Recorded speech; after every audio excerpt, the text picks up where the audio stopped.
Okay, hi, Angel Eyes in there. How are you? So you are here for the true crime. Okay. So let me tell you about Carmelo. I'm going to pull up his, well, my thumbnail, which will show you his new no, that's not the one. This is the one. Here, that was his mugshot yesterday, right there. They left him, a little hair. I don't know if he had that in the courtroom, but then today, I thought that was AI or something. No, it's totally real. So he got completely shaved head. He says this tunic, and he's been transferred to prison, and which is quite a shock to him. But like many people have said, he has lived a cushy life for a year, being on house arrest and not having to go to prison, which most people have to. How he got that cushy deal. Meanwhile, they were collecting a lot of money. They had to move to a gated community. And the thing on social media, they're saying, oh, well, his parents wanted him to live in a gated community. Now he does. But yeah, so they apparently moved to a gated community. I think they were renting a house, which is just throwing your money out the window, but a big house. They were buying cars, allegedly. And now the news is that the mother had some plastic surgery as well. I don't know. That's just the talk that's around town. It's alleged. But I'll tell you something. They took down their fund, and he has a pending appeal, but he has said he is indigent, which means he doesn't have any money for a lawyer, so he's asked for a public defender. So where did all that money go? And why did they pull the fund down? Because allegedly they were getting thousands of dollars even after the verdict. So why'd they take it down? Because that they were going to point to that he wasn't indigent because he's got this big fund. Yeah, everybody's trying to wonder, well, where's the fund? Why did they take it down? So they're going to say it's all spent on the one lawyer or on things that they had to do, and that was their cars and their house, because you were getting death threats. And a lot of people think that's some shady stuff, and that's their opinion, but we'll see what happens there. It'll come out, I'm sure. And then I want to tell you about this woman that freaking, let me get what her name is. Hold on, let me just make sure that you are hearing me. Let's see, I think it's get out of here. Okay, so this woman wrote this piece. She uses the title doctor, yet I still can't find what her qualifications are. But the piece that she wrote is absolutely horrific, and I'm going to tell you a little bit. I still have to finish Austin's dad's interview, but let me go over here, just make sure that you can hear me.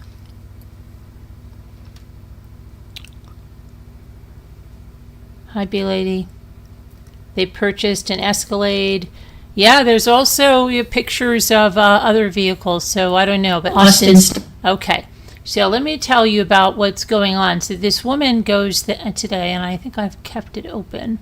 One of the first things I saw this morning, I've been listening and going through a lot. It was a Substack. Let me see if this is it. Yeah, a Dr. Stacy Patton. Okay, it doesn't say, here's what her bio says. Black, snarky, award-winning journalist, author, historian, child advocate, and college professor. So I'm sure that the PhD is the doctor there. And she wrote, let me see, 7 hours ago, you're all degrading Karmelo Anthony. She wrote a big novel on this by posting someone's memes. Let's see. But I'm going to tell you what she wrote here, which is just horrendous. She wrote a letter to Jeff Metcalf saying, and this is the title, "Dear Jeff Metcalf, your son is dead because you failed to teach him that black boys have boundaries. Are you freaking kidding me?" And then she goes on to say that Jeff described his son as a boy, a twin, a leader, a true warrior. He remembered him as a baby grabbing his finger. He talked about teaching him to fish, watching him take his first buck, and seeing him grow up too fast. He spoke of a scholarship created in Austin's memory. This is all his victim's impact statement that she's talking about. Okay, he insisted the case was never about race. We all bleed the same color, he said. And he described his grief as not as sadness, but as rage, pure unfiltered rage. And then he turned that rage on the black 19-year-old sitting before him. And she puts what Jeff told Karmelo yesterday, and that is, and I quote, "You failed your parents, you failed yourself, and you failed society. You don't belong in this community." He also reportedly told him, "You're going to prison. And you can't even look me in the eyes right now, but you can stab my effing son in the heart." And right there, in his own words, he told on himself, is what she said, okay? Now, this woman is going to justify that Austin Metcalf is dead because of something that his father did, not because this killer right on the screen in that tunic with the shaved freaking head, who could be purple, green, or yellow, did this, okay? That's who's responsible for Austin Metcalf. And Stacy, you are just something else, calling out a grieving father and trying to say that he is responsible for his son's death. I don't know what college you teach at, but I would never want you teaching my children because your logic is not there. Okay? It's not. It's totally not. To tell that to a grieving father, who the hell do you think you are? Seriously.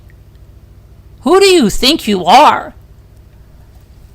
So she goes on and says, so let's talk about Jeff Metcalf's failure as a father. Is this woman a mother? I'd love to see, but...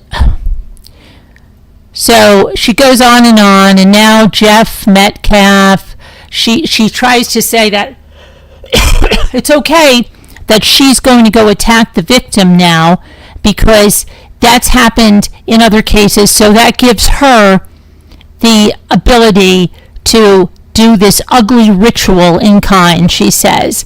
And since this country loves to examine black parents when black children die, let us examine you. Who the hell do you think you are? Sit down, lady.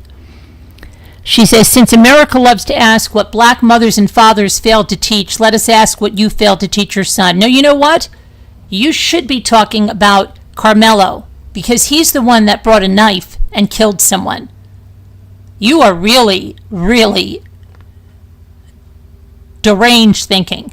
Deranged. So then she says, since dead black boys are never allowed to remain innocent, let us stop pretending dead white boys are beyond scrutiny. This is horrendous.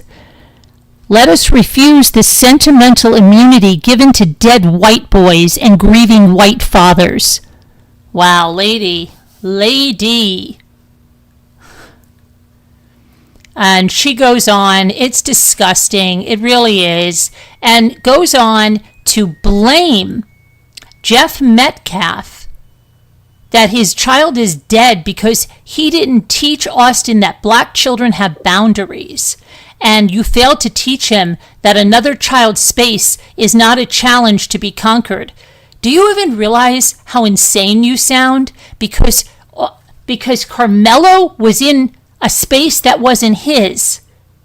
You don't even get it. You don't even have self-awareness of the hypocrisy, Stacy. You're really a piece of work, a horrible person to even write this to a grieving father, just about their son who died at the hands of the convicted murderer, Karmelo Anthony.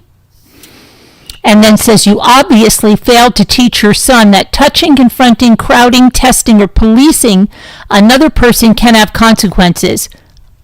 What the hell? She's out of her mind. She is. Karmelo Anthony didn't know that you can't plunge a knife into someone's heart and it's going to have consequences like getting your freaking head shaved and going to prison where he should be for life. Unbelievable. So she goes on in this whole thing. I really want to find out what freaking college this woman teaches in because I don't believe it. Metcalf's dad, is that when he said, what did he say to her after she said that? No. She wrote this article. She wrote this. And then she says, it's easier to stand in a courtroom and call Karmelo Anthony a failure than it is to admit that Austin's death did not begin with the knife. Yeah, Austin's death did begin with the knife. Yeah, it did. He didn't even do anything to him. Unbelievable. Metcalf This is crazy. Because grief and rage are real, Jeff. Losing a child is an unimaginable rupture no parent should ever have to survive. But there's something deeply revealing about an adult white man. See, she's always with the race card here. White man standing in a courtroom pointing all of that grief and rage at a black teen. Stop with the black, okay? Because he'd be pointing it at any teen that killed his son, and so would I. Any teen. You put the black on it. And telling him he fails society and does not belong in the community. He did fail society, and he doesn't belong in the community. He belongs in prison. Okay? He killed someone. That has consequences, Stacy. Okay, you didn't just say my son is dead and I'm broken. Why does he have to say what you're comfortable with? This is his victim's impact statement. His son was killed. You're going to judge him? Unbelievable. Then you share in the wrong profession. She says, you do not belong among us. Among whom? Whether you intend it or not, whether you want to admit it, you don't belong in this community, carries history with it. No. Everything is not about race. He murdered someone. He doesn't belong in the community. He's not safe. He murdered someone at a track meet. That's what he means. Stop trying to attach all the stuff you want to attach to it to make yourself the victim here, because you're not. So she goes on and on. It's just infuriating. And then at the end she goes, now go grieve, Jeff. Mourn your son. Try to heal. Sit with the unbearable truth of what has been lost and let that rage burn down into something more honest than exiling a black teenager your son bullied. Go sit down, Stacy, because Austin Metcalf did not bully anybody. You lying sack of crap. But do not confuse your grief with moral clarity. You have no moral clarity, Stacy. She goes, you have your dead to mourn. We have our living children to defend. You have murderers to defend. Get it right, lady, and get your head right. And I want to find out in what college or university this woman is teaching in, because she's not fit in my book. Okay, let's see what we've got here. Did anyone see the protest outside? An old guy was spewing hate towards crackers. Oh, I saw that. The only good cracker is a dead cracker, right? Yeah, that's okay. It's okay, Samantha. It's okay. They can say whatever they want, right? It's always about race. They can make anything they want about race. Yeah, he plans to appeal. B-Lady, he's indigent now, he has no money, and he's got a public defender. But this woman has one hell of a nerve writing an article like that to Jeff Metcalf.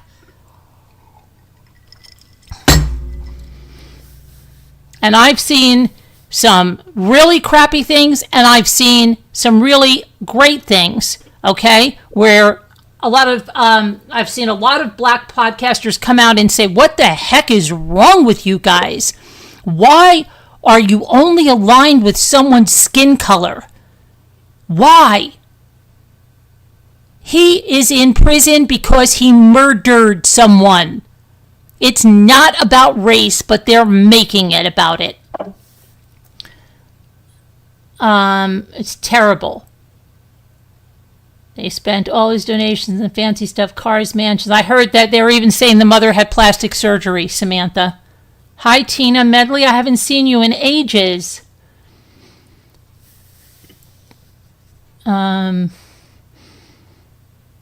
I don't think he got enough time. I think 35 years is a joke, an absolute joke. And that's what Austin Metcalf's mother said. She said, "You're lucky you got 35 years because I have a life sentence of not having my son."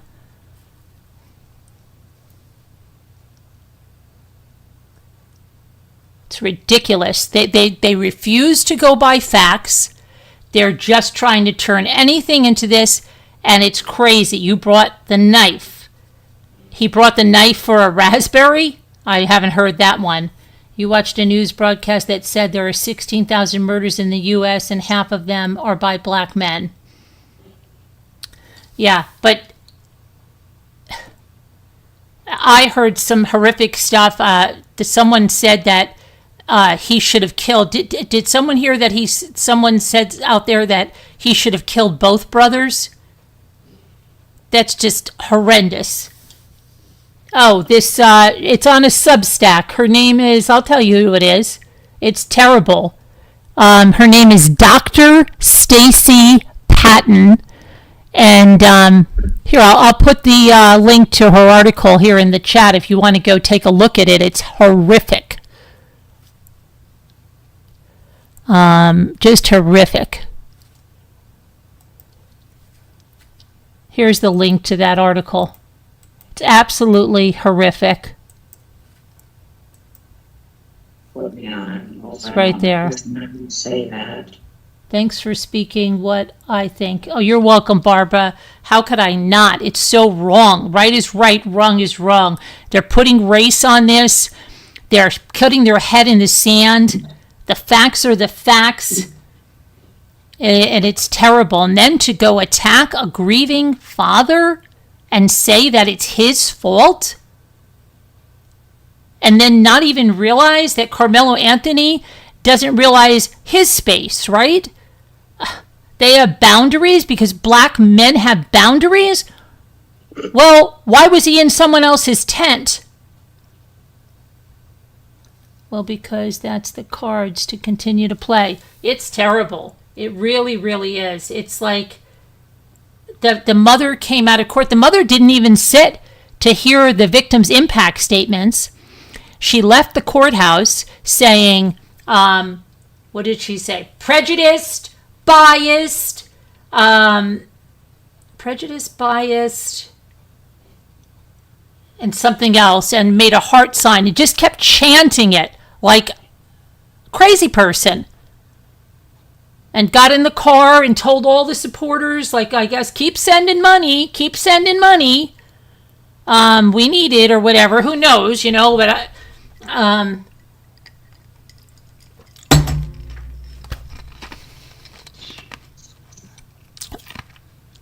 it's terrible, Samantha. But let's go to what Austin Metcalf's father, they told him they're upset because he banged the podium. Okay, and they're upset because he told Karmelo Anthony to look me in the eye. Okay, that they were so upset that he said, "Look me in the eye." And then Austin's brother spoke very respectfully and said to him, "Karmelo, could you at least look me in the eye when I'm speaking to you? Have the respect to do that." And he did for a second, but he kept his head down. And that's what Jeff Metcalf said. Keep your head down, just keep your head down. You won't even look at me. I'm just glad this didn't drag on long. Yeah, he needed at least 45 years, 50 years. He's got his girlfriend posting, oh, what a great person he is. Oh, not a raspberry. I meant for a reason. Yeah, right. He had a knife. He's in prison because he belongs there because he killed someone. And to think that because of the color of his skin, he should be able to get away with murder, it is just outrageous. Okay. And some of these people online, I've been listening to other commentators too, play some of their stuff. There was one lady that was saying, well, what if there was a person that was 300 pounds and they were pummeling me, blah, blah, blah, blah. They're like, that is nothing. It's not even in the realm of what happened here. You know? It's just, how the heck is that woman going to write something so horrific? Really, she says she's a lot of things, and yet I don't see any university that she's connected to. But I'll look for it because I would never want her teaching my kids. Okay, so let's see now. Let me tell you about the Metcalfs. They were upset because he was getting loud and had rage against Karmelo. I'll tell you something. Who is going to say that he shouldn't? Unbelievable. That's his victim's impact statement. He has been under a gag order all this time, and she's upset about that? Please. Okay, so let's see. Okay, Jeff Metcalf was also crying.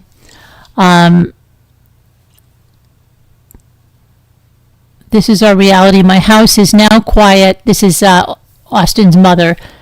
She said she hopes to wake up one morning and find out this was all a nightmare.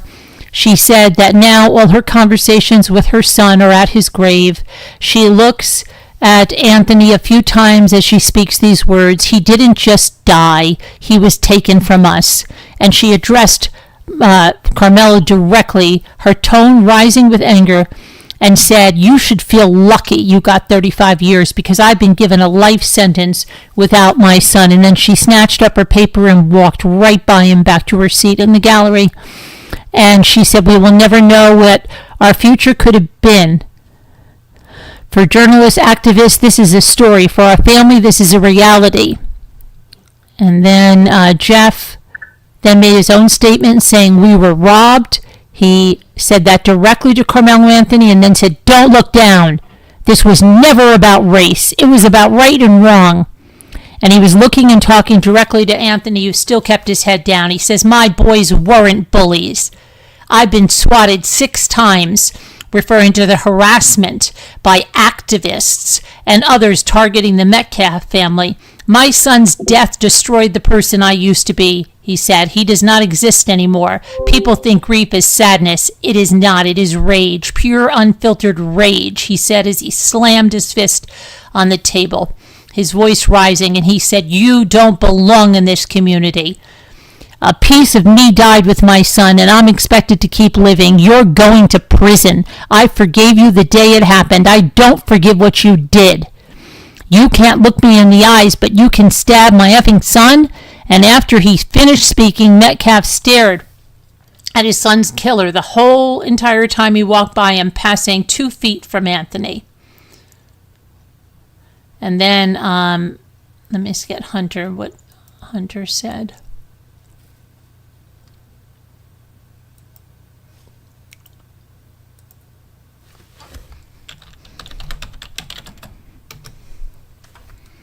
Okay.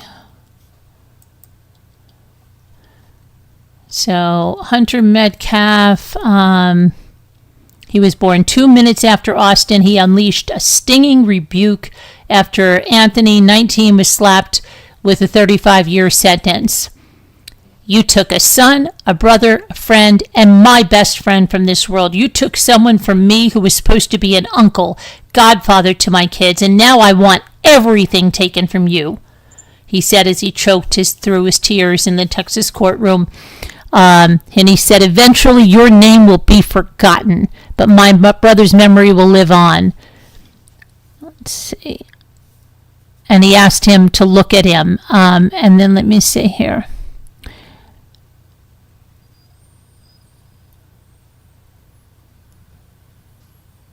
The Metcalf family left the court when Hunter, who spoke last, finished his speech. Anthony was officially remanded into custody and removed from the courtroom. His parents didn't even stay in the courtroom. Couldn't even take it.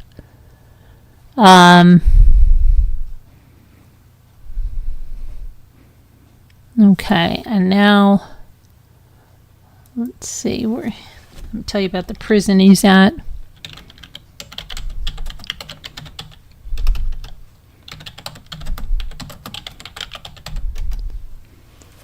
Okay.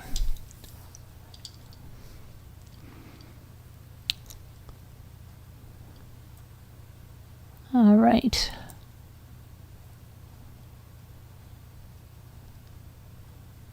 So he officially spent his first night in county jail after the verdict, and now he's spending his first night in a Texas state prison.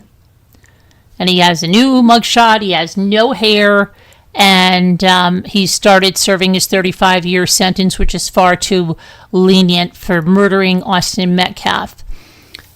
And let's see, he was booked into state custody Wednesday morning.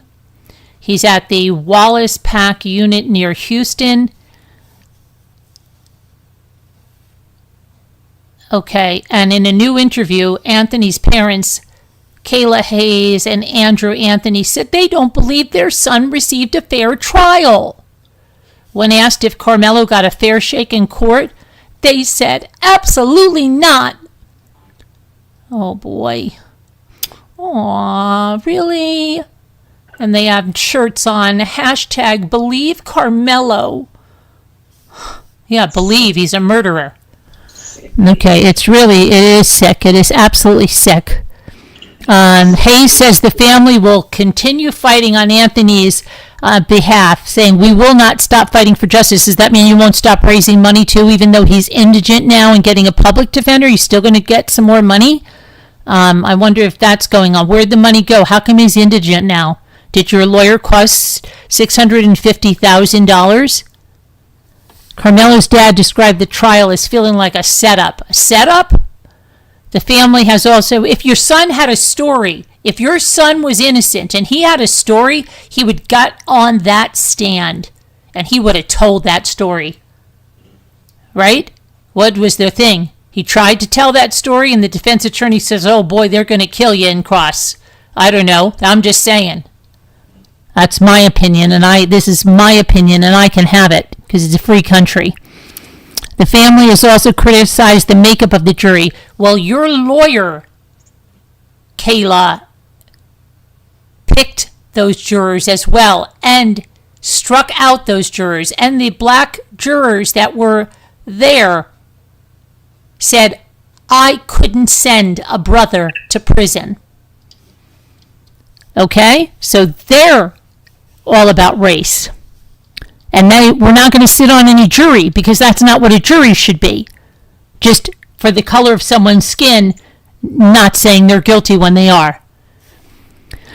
Okay, the prosecutors dismissed 2 prospective black jurors during jury selection, and the judge overruled defense's objection. So it wasn't an all-white jury. There were Middle Eastern people on there were Asian people, and Hispanic. Okay, prosecutors maintain the case was handled in a race-neutral manner. Karmelo's legal team said, we plan to appeal. And someone said, the evidence is overwhelming. Nothing will change with an appeal. No, it won't. When will these people just stop and admit fault? Always the victim. The mother should become friends with Mackenzie Shrilla's mom because she is just as delusional as her. I'm reading the comments on this. She is crying. She wants justice for her son. What justice? The guy's a cold-blooded murderer. He's lucky he didn't get the death penalty. 35 years is too short. How about justice for the actual victim? The kid was looking to cause trouble. Why else are you bringing a knife to a school track meet? Someone said exactly. Carmelo's family be pissed. The money train is stopped, and the Metcalf family will be taking the new house and cars as it should be. Welcome to justice. Someone said, you're so stupid. I don't think they gave a damn about the money. We're talking about their son's life. Was not, really? Okay, was not served, period. Their son's life, justice was not served, period. Really? Oh, okay. Justice was not served. He should have gotten life for premeditated murder. I agree. By bringing a knife to a school function, he had no business being under that tent. He had no business being there. Explanation point. Someone said, oh, they did love the money, spend it incorrectly. Parents are always crappy parents, not that they can watch their son behind glass. Okay, so you expect the world to think it's okay to be suspended from campus and activities, still show up with a knife, go into the tent he's not authorized to be in, get asked to leave, start some BS, then pull out a knife and kill someone? Yeah, anyone who thinks this piece of shite is not guilty can definitely go suck something. Okay, the real glaring injustice is your glaring lack of grammatical ability. Yet another moron stirring the pot. Stirring the pot? Okay. Let's see. The question is not, did he get a fair trial? The question is, did he commit murder? And the verdict was guilty of murder, so yeah, enough said. Why did he bring a deadly weapon to a track meet, and why pull it out as he did, unless to inflict death? He didn't stab Austin in the arm or leg, but in the chest to disable him. And what for him to sit in a tent he was not a part of? Bad effort because they're questioning if it was a fair trial, and therefore, if the guilty decision is tainted, a higher appeals court to decide. Could you really not follow that simple thread? Oh, really? Oh, boy. You're right. He didn't receive a fair sentence. He should have gotten 99 years. After a month, he'll start to realize the party's over. He thought he was a big man until he heard guilty. He'll be forgotten about. There's no appeal. According to reporters who were in the courtroom, that when he was brought in for sentencing, he looked to be in complete shock. I think the attorneys and his parents told him he would not be found guilty. He was convinced because of Black Lives Matter, told him he's innocent. Coaches should show this shot to your knuckleheads. It says, I should have just left the freaking tent. A bruised ego keeps everyone alive and free. America needs to rebuild its relationship with God. Indeed, try to stay on topic. Let's see. If from the beginning he had said, I'm sorry, I think the public would not have been so angry, but he immediately said self-defense. I think that shows consciousness of guilt. Plus the adults, parents, attorney, and that whack job family spokesperson encouraged him to not take responsibility. It's hard to have sympathy for him. His defense attorneys did that. He confessed at the murder scene. You made a choice, and the only person to blame is your kid getting comfortable. Sorry, Mom and Dad, but your son does not look one bit remorseful. Let's see. It's not a fair trial because of the color of the skin and not the overwhelming evidence, witnesses, and everything else that proves that his actions were not only disproportionate but deliberate. But sure, yeah, play the victim. The fatigue is getting crazy. Mello now can't get any money from the funding site since he got convicted. It's time to find out who his friends really are and if they donate for the appeal. He brought a knife to a run fight. This is awful for both families. Why did he bring a knife to a track meet? Why did he pull it out? All witnesses on his side in Austin said he was the aggressor. Also, why didn't he just leave the tent he wasn't supposed to be in? Let's see. Oh my gosh. The shove was after the knife was presented to push the killer away. Who brings a flipping knife to a track meet? A person of great valor?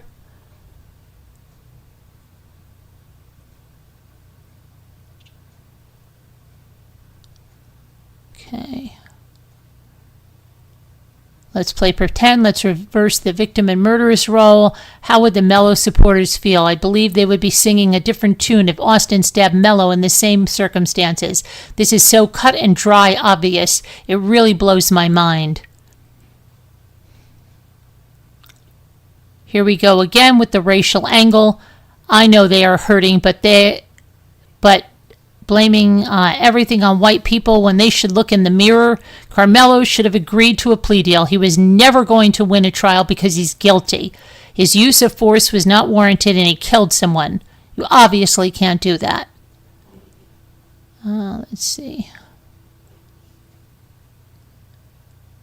Can they please tell us what we missed that wasn't presented in the trial? Karmelo did take a life, and we didn't see any videos of them fighting for 4 minutes before the stabbing took place. We didn't hear of any witness to back up the story of him being jumped.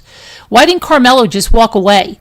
Hunter did say Austin grabbed Karmelo's bag and told him to leave. So we know that part about Karmelo clutching his knife, holding his bag is not true. Deepest sympathy for both families. Don't worry, in 35 years, you'll have all this donated money. Okay, let's see.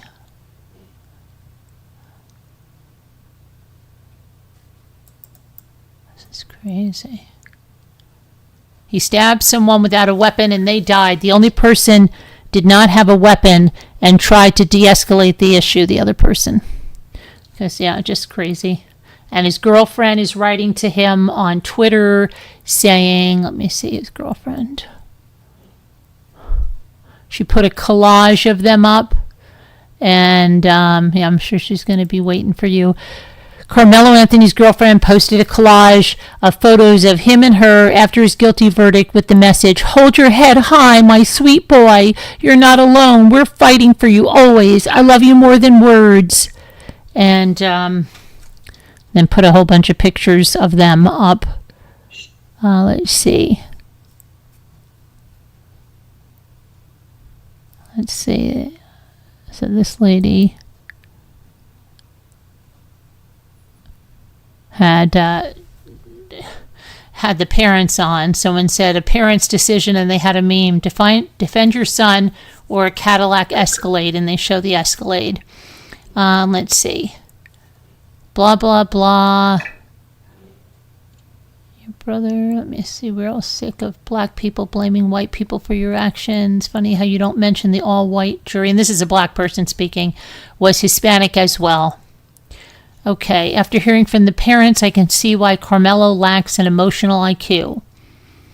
Black on white crime stats, but they're all innocent and victims, while the dead white people are the perpetrators. A young kid is stabbed to death and by a black person that has a knife handy during a track meet. He was asked to leave 15 times and he refused. Okay, let's see here. Are you kidding me? You had a GoFundMe and then you used court-appointed attorney. But see, I don't think his attorney was court-appointed, not this one. Now they're looking for one. He murdered someone. Why not say something like, I should have been a better father and taught him how to deal with conflict. This is ridiculous. Carrying on as if they're the victims is really some crazy work. Are you planning on interviewing Austin Metcalf's parents? Let me know when. I'd like to watch, said somebody. They are scammers. They should have paid for the best lawyer they donated money can afford, but they scam the donations to buy useless stuff. Someone said the racism from the black community is grotesque. It's not even sane. It is revolting and pathetic. If Austin Metcalf was black, Karmelo was white, you would be burning the country down. The circumstances change, but the victimhood is perpetual. It doesn't. Another honest black woman tells it the way it is. She said it's about evil. Okay, and she tells there's a lot of people that are black that are saying the truth about this and saying that this is insane that anybody's saying that this is about race and that he's innocent and he's a murderer. Karmelo stabbed Austin Metcalf with such force that the serrated blade broke and a portion became lodged in Austin's heart. A jury heard all of the evidence and rejected the self-defense claim. People keep focusing on what others could have done differently. The more important question at this point is, what is Karmelo Anthony responsible for his own choice and actions? Austin didn't stab himself. Karmelo chose to bring a knife and chose to use it. And those choices ended a young man's life. That's why he was convicted. Let's see. And then someone said they didn't even stay for the moment their son needed them most, the sentencing. They hid from the victim's impact statements, but they had time to grift for this interview. How much did you all pay for it? Let's see here.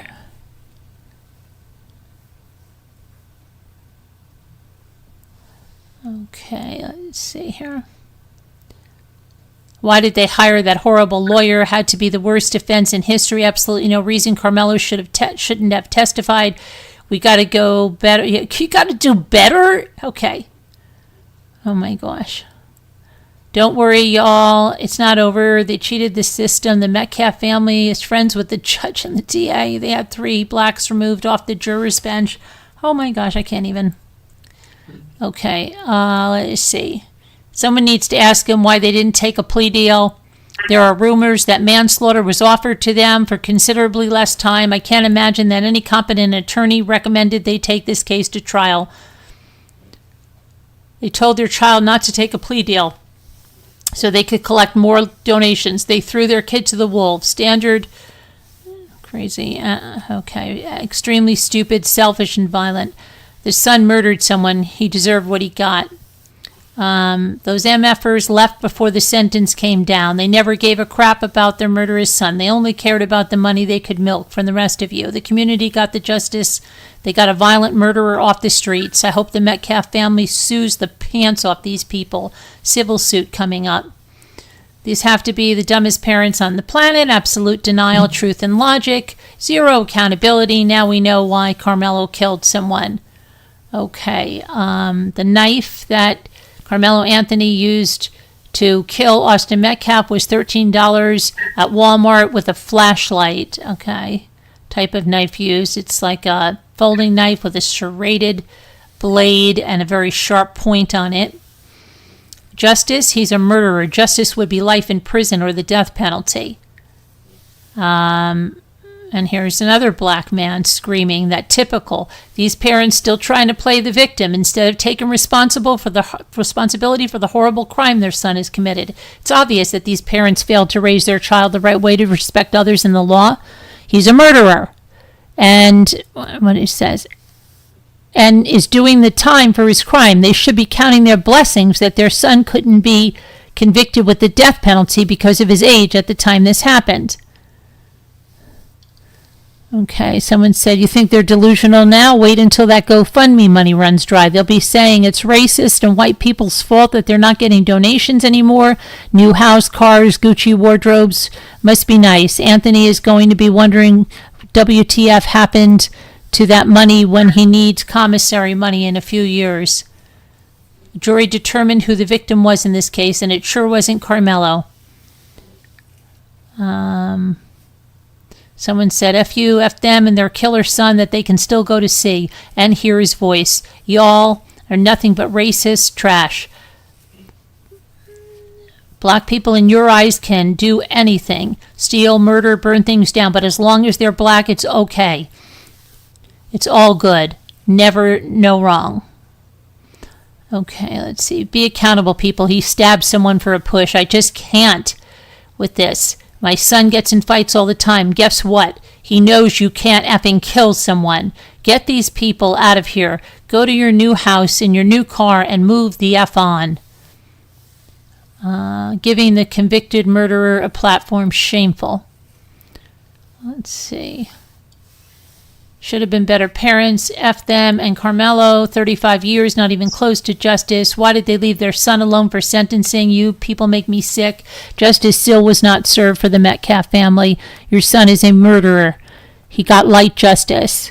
Perhaps not stabbing that boy in the chest may have helped him. 2 lives lost, 2 families destroyed. We all see it for what it is, right? Promising white boy had the world at his feet. A promising black boy had the world in his sights. But somehow the black boy got misinformation and fed with hate that didn't come from his heart. Did they tell you about the $1 million house and the luxury cars and the shopping sprees they took from the donations they got in Karmelo's mom's name for a lawyer they didn't get? Show their new house. Explain to us how these ignorant masses, how with $600,000 in donations, he still got assigned a public defender as if he was indigent. Let's see here.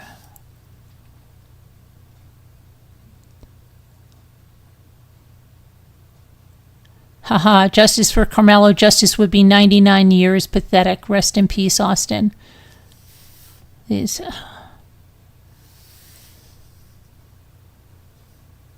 His parents bought a new Escalade, and they suddenly have insight about how the trial should have been done differently. Someone said they used a baby shaking criminal as a speaker. They ran off Austin's father that was there to forgive and pray. Their son is a murderer, and they are trash talking money and not hiring the best attorneys and doing a plea deal. Texas law, you can't murder someone if you're the instigator. Get the F out of here with this. They are the victims. They're still fundraising off this crime from a new neighborhood with a new car outside. Huh. It's crazy. Those parents are going to be making the rounds, saying, oh, he didn't get it.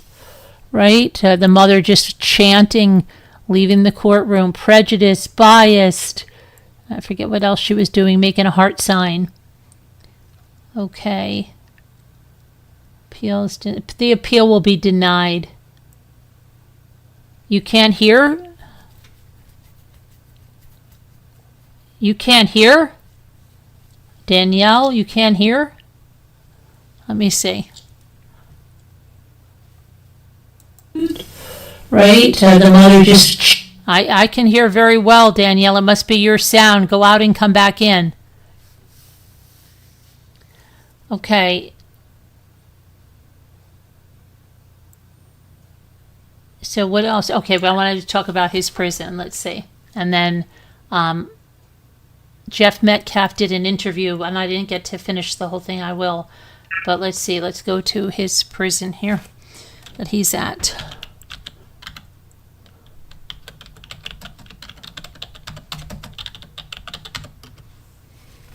Okay, he's at Wallace Pack Unit. He's in isolation. He's transferred to TDCG Prison northwest of Houston.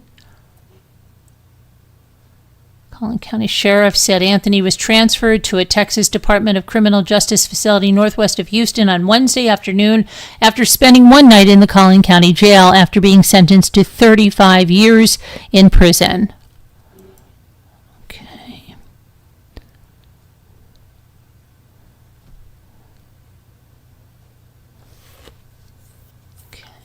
Let's see what that prison is like. Wallace Prison.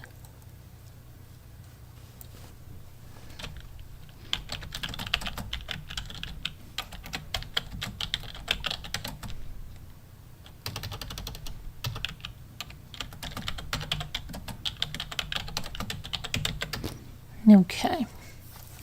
The Wallace Pack Unit, often called the Pack Unit, is a medium security Texas Department of Criminal Justice facility in Navasota, Texas, primarily housing male, elderly, and medically fragile inmates. It is notoriously known for its dangerous summer heat conditions and its specialized disability-friendly infrastructure. It has a medical focus. The facility acts as a Type 1 geriatric facility. It features a 12-bed infirmary and 60 wheelchair-accommodated cells. Medical, dental, and mental health services are provided. Harsh temperature. The prison lacks central air conditioning in the general housing units. During the summer, temperatures inside the cell blocks routinely exceed 100 degrees, leading to major lawsuits over cruel and unusual punishment and debates about scorching heat in the Texas prisons. Revives air conditioning debate. Population. It houses around 1,150 plus inmates in the main unit and over 300 in the trust camp. Because of its medical designation, many inmates are elderly. They use CPAP machines or have severe mobility issues. Despite its medical focus, the facility offers vocational training like carpentry and hospitality, substance abuse recovery, and religious programs. Inmates may also be assigned regional work programs or maintenance. It houses offenders with G1, G2, and G3 custody levels.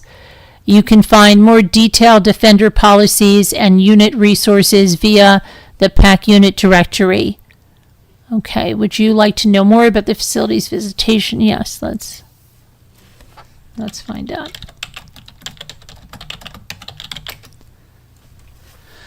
Okay.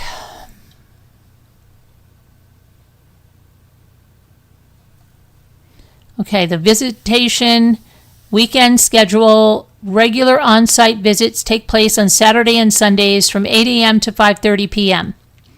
Frequency and duration. Eligible inmates are permitted one visit per weekend cycle, typically lasting up to 2 hours. Video visitation. Remote video visits are available through the TDCJ visitation portal. They must be scheduled at least 48 hours in advance. They last 30 minutes and are monitored by the staff. Dress code bans. Visitors cannot wear clothing that resembles inmate uniforms, including khaki, tan, orange, or red. Profanities, gang markers, and excessive revealing clothing are strictly prohibited. Direct paper letters are no longer delivered by hand to general housing. All incoming standard correspondence must be sent to a centralized digital mail processing center where it is scanned and uploaded to the inmate's secure tablet. Inmates without tablets are provided with black and white printed copies of the scanned correspondence. Physical mail exceptions. Legal mail, medical correspondence, and new books or magazines sent directly from verified publishers or stores must still be mailed physically to the unit's brick and mortar address. Let's see. Rehabilitation and skills. The facility puts heavy emphasis on preparation for release. Inmates can participate in the life skills program designed to build personal and interpersonal skills for reintegration. The trustee camp, over 300 lower risk inmates live in the separate outside trustee camp. They have fewer security restrictions and they take part in facility maintenance and regional agricultural work. Let's see here. Okay. Let's see if he's going to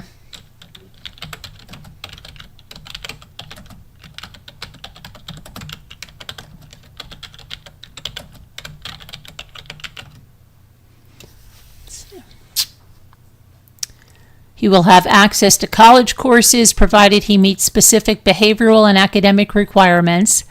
Because he maintained a GPA and already secured his high school diploma, he is academically qualified to pursue post-secondary education while serving his 35-year sentence.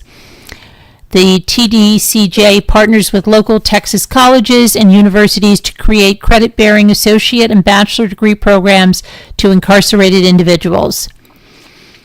Let's see. While the Wallace PAC's unit on-site vocational footprint focuses heavily on trades like construction, carpentry, and hospitality, inmates who wish to pursue traditional college degrees can apply for correspondence courses. Organizations like the Levels Prison Education Program also provide educational guides tailored to the unit. College programs in Texas prisons are not free. Anthony's family would need to pay out of pocket for his tuition, or he would need to qualify for specific financial aid or third-party scholarship grants. To enroll, Anthony cannot just sign up. He must submit a post-secondary education interest form. To be approved, he must maintain a clean disciplinary record, staying out of trouble inside the facility, and pass a mandatory security and classification clearance. Okay.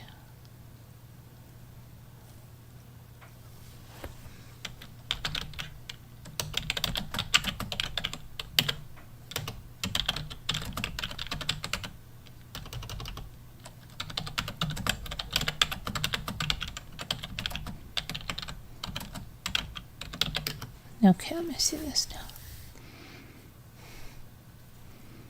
He's currently housed at the Wallace PAC unit. Initial isolation. Immediately following his conviction, he was held in an isolation at the Collin County Jail Infirmary. Upon arriving at the Wallace PAC unit, new inmates typically undergo an initial intake, classification, and a diagnostic process. General housing format. The Wallace Pack unit features a mix of dormitory-style housing and cells. Once he clears the initial intake phase and is integrated into the general population, he will likely have a roommate or be placed in a shared dormitory space, as the vast majority of medium security general population inmates in TDCJ facilities share housing quarters.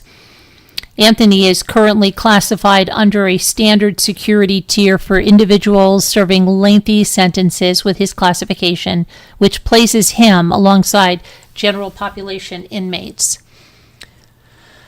Okay. Let's see what else we have.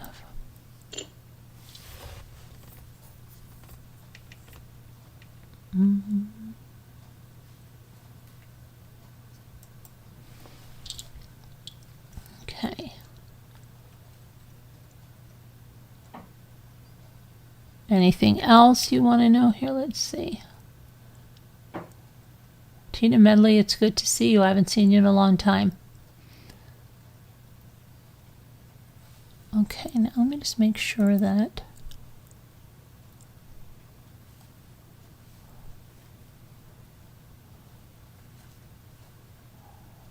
my sound is good. Medley, it's good.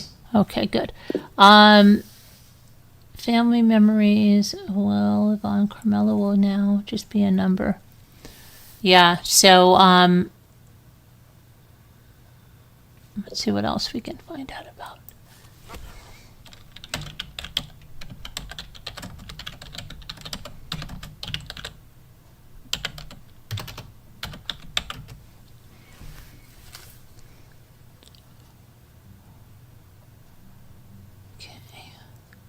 Karmelo Anthony's family claims injustice. Okay. Now it says the family told CBS News that they believe the trial was unfair from the start. A day after the trial, Karmelo Anthony's parents, Anthony and Kayla, sat down to break their silence, let the world know how they're feeling as their son begins his 35-year sentence. My son is no murderer, says his mother. Well, yes, he is. He's been convicted of murder, honey. Despite what a jury found, his parents dispute that their son ever wanted to kill Austin Metcalf.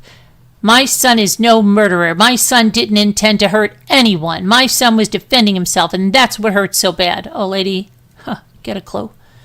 His mother recounts the moment she addressed the jury and made her plea to them during the sentencing phase to have mercy on my son. That's what I told the jury. I know they had their minds made up already. There really wasn't much I could say to change their minds. Both parents fought back emotions and tears as they described what they believe was a flawed trial.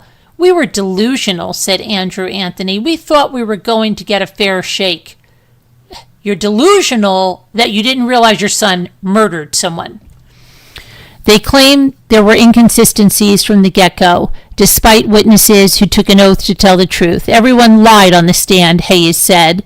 All of the witnesses' statements were inconsistent. All of them. Oh, really, Kayla? Everybody lied. Oh, boy, Kayla. You guys are the only ones telling the truth.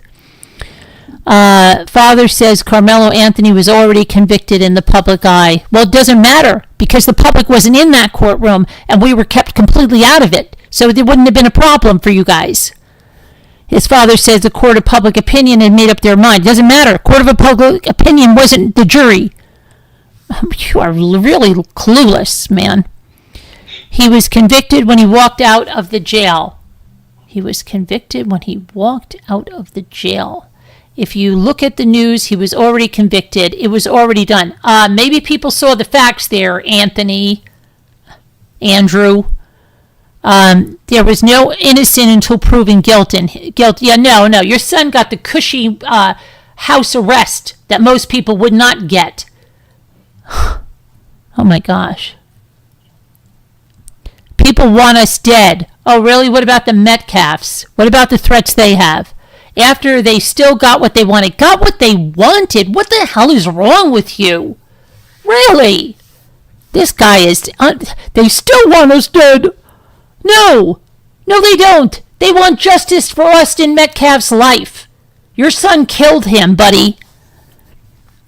I go look at my phone. People want us dead. They want our family dead. Where is this? The Metcalfs are the ones that's getting the threats. You guys used money and got into a gated community. Isn't that what you wanted? They did a number on us. No, your son did a number on you. Your son did a number. He killed a boy. These people, I'm sorry. There's something really messed up with these people. We didn't get justice. Oh, boy, you didn't get justice. You know what? The Metcalfs didn't get justice because your son should be there for 99 years. A lot of things that were missed. Yeah, like what? Like what?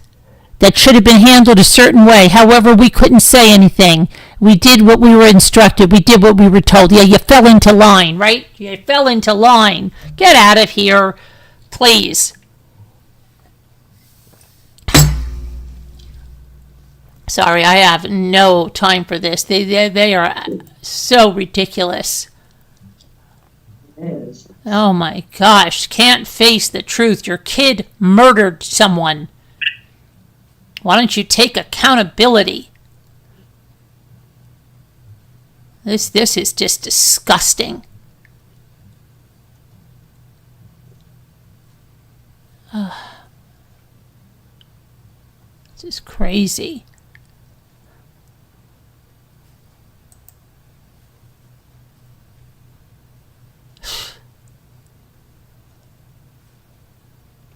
Oh, I know they needed a GoFundMe because they can't have jobs and stuff, right? That's going to continue on. He can't have jobs, so he's getting death threats, right? Yeah. Oh my gosh.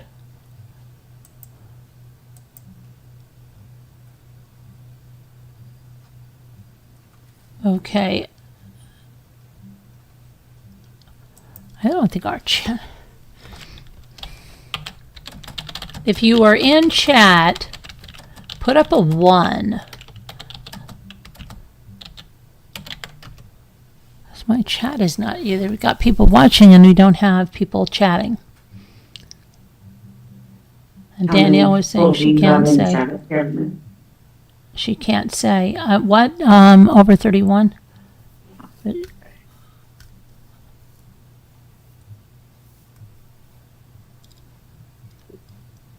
With parents like these, no wonder Karmelo did this. There you are.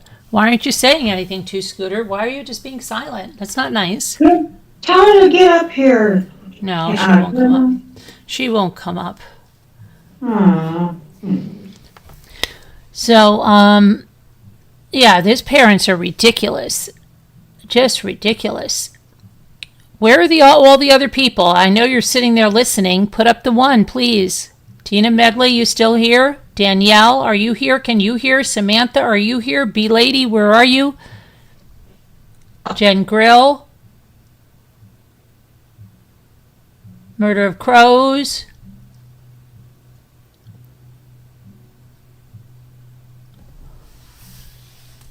Oh, there you are. You guys are like...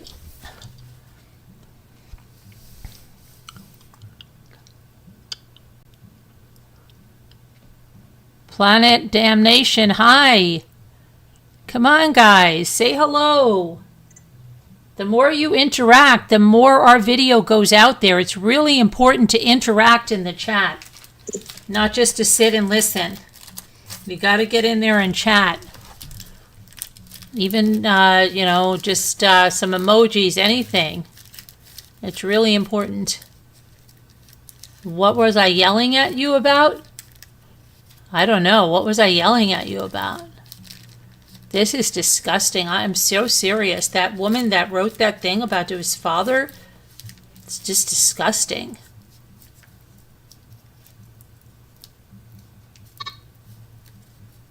So sick.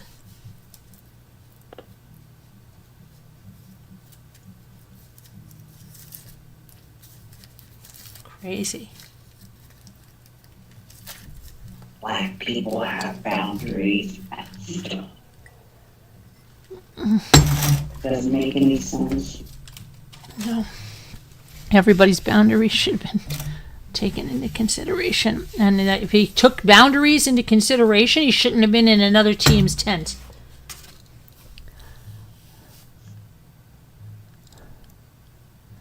So ridiculous. And I guess he's in a tunic because it's hot as HELL in that prison. Austin could have been just sitting there because it was raining or it was hot. He was probably taking a break. Or he could have been upset. No, that's their tent. That they're supposed to be there. It's Karmelo went in there and he's not supposed to be there. They make me sick. Yeah, they make me sick too. Ridiculous. And how the mother sits behind she puts on this demure, submissive look. Have you seen her do that? It's disgusting. But then she wasn't doing that demure, submissive thing when she came out of that courthouse chanting, prejudice, bias, did something else. And then with the heart. And keep going, guys, keep going. Of course, she needs them, right? Prejudice, biased. No, your son's a murderer. Facts. Facts, lady. I couldn't have been at that trial. I could not have, because I would not have been able to hold my tongue.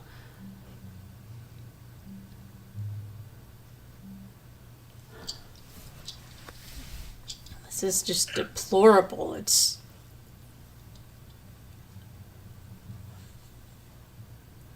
crazy. And I've got to finish the father's interview. But yeah, it's crazy. They're just nuts. Carolyn, you think there'll be a documentary out on Austin and stuff like that? I don't know about that, but maybe. But right now it's. Let's see. Did you read Mr. Metcalf's statement already? Yeah. Which one? The one that he said at the court? Yes. Are you talking about what he said at the court, Scooter?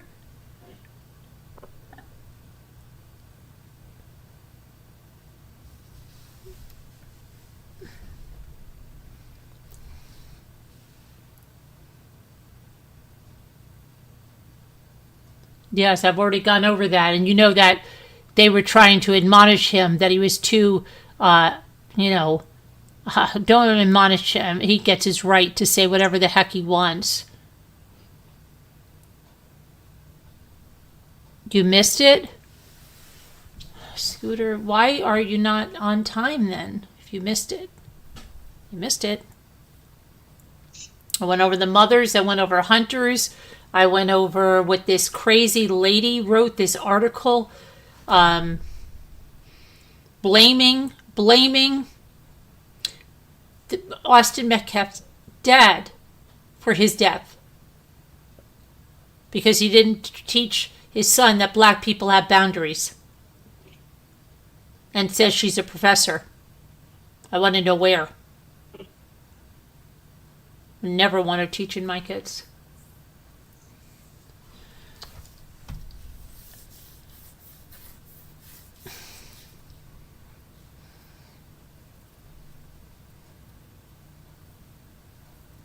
Terrible. Awful. Yes. But I'm going to finish the interview with the father, and then I'm going to report on that tomorrow night.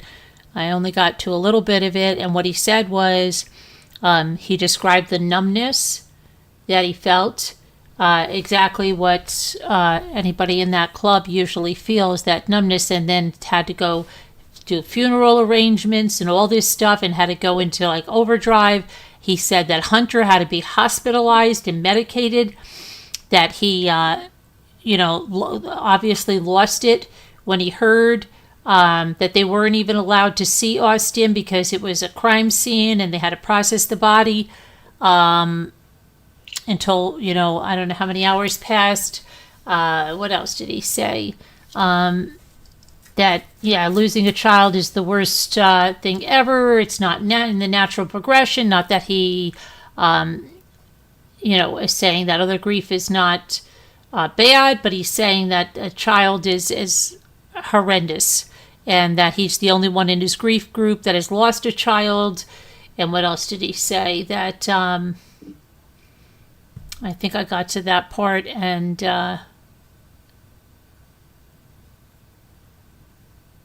you may not want to hear. Why?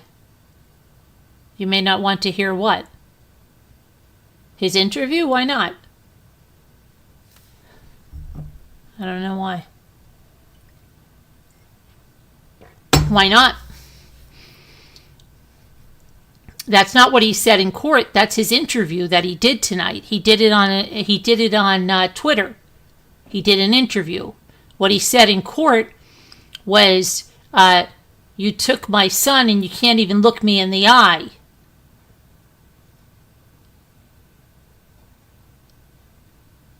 Okay. I don't think it's anything you don't know.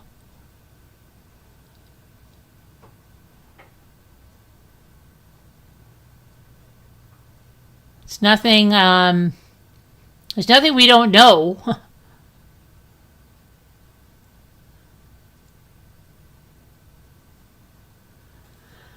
Anyway, what else? And I've got to listen to the rest of it. But that was tonight. That wasn't in court.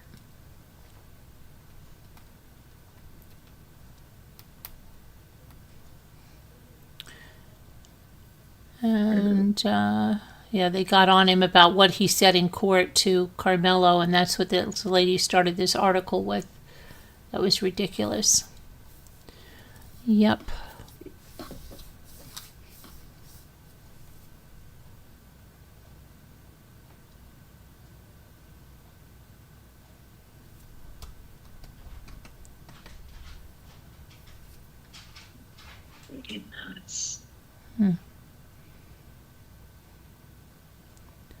Did his mother speak at the victim's impact statement? She said, "You're lucky," or something. "You got only 35 years. I've been sentenced to life without my son."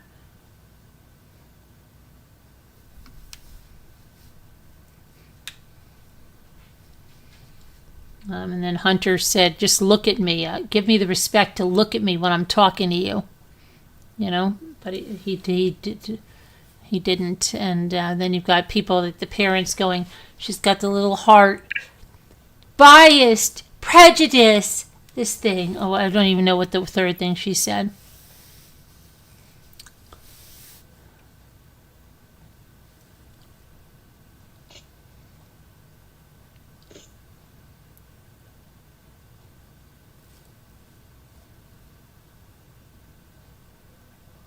Mm-hmm.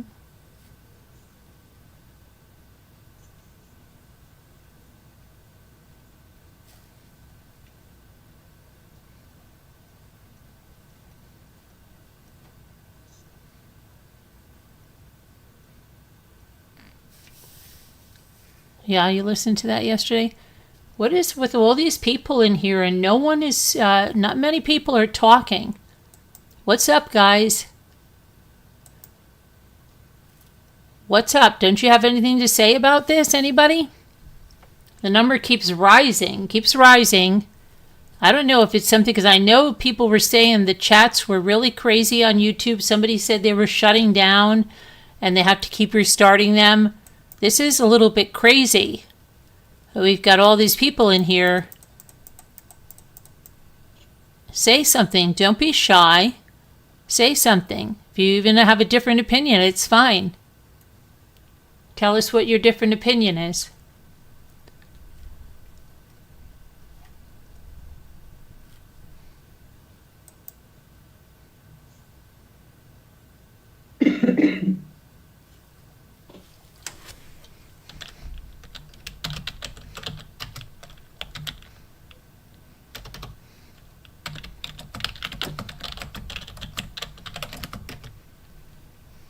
You already know. Hi, Sandra. Good of you to stop in.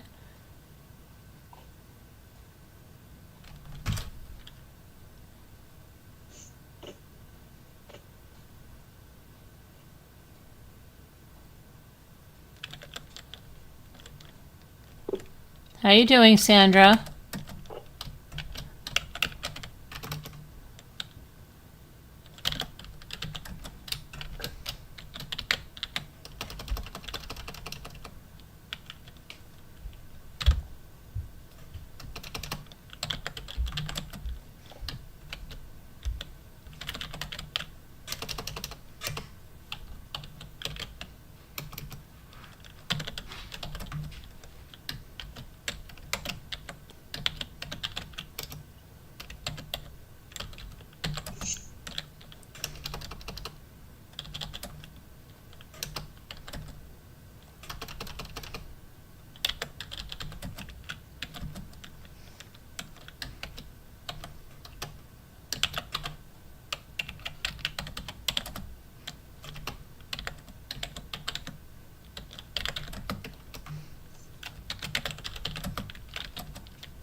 Hello, Lucky Charms.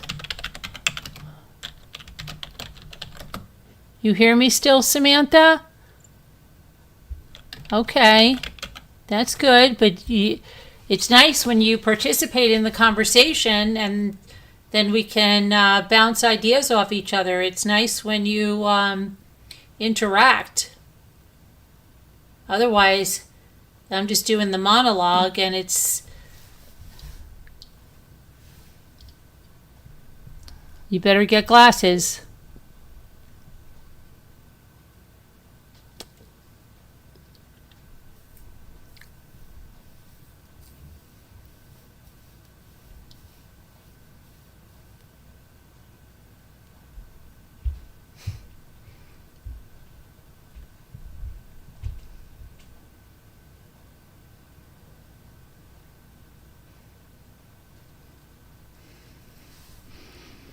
Mm-hmm.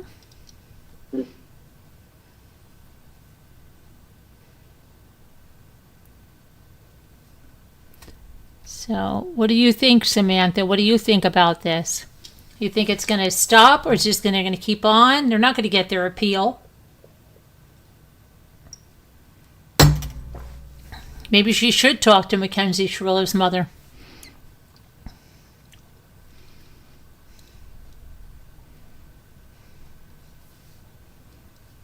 Oh, you better get a stronger prescription.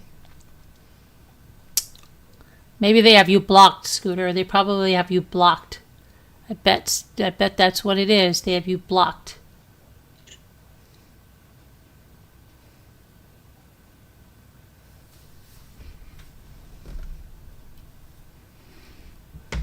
Probably.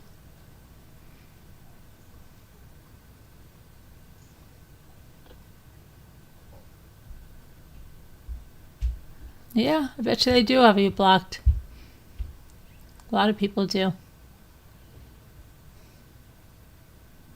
Samantha, is this your first time here? Thank you for finding us. Angel Eyes, are you still here? The number keeps going up, but not Mr. Woe wouldn't not do that. Mr. Woe, can you say hello to Scooter, please?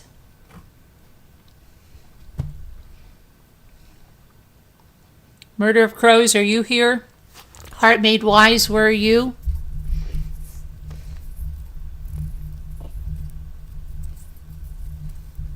Rough and Ready, where are you? You tell me you listen every night. Where are you? Say hello. You said you're going to say hello. Where are you, Rough? You sent me that email, remember?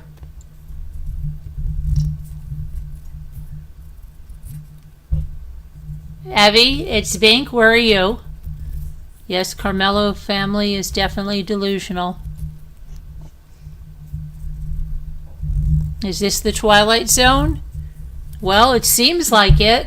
It seems like it, doesn't it?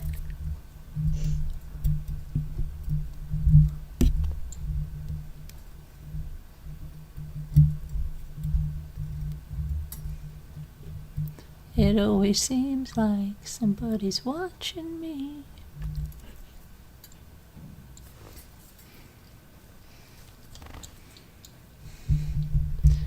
They are. They're here. So say hello.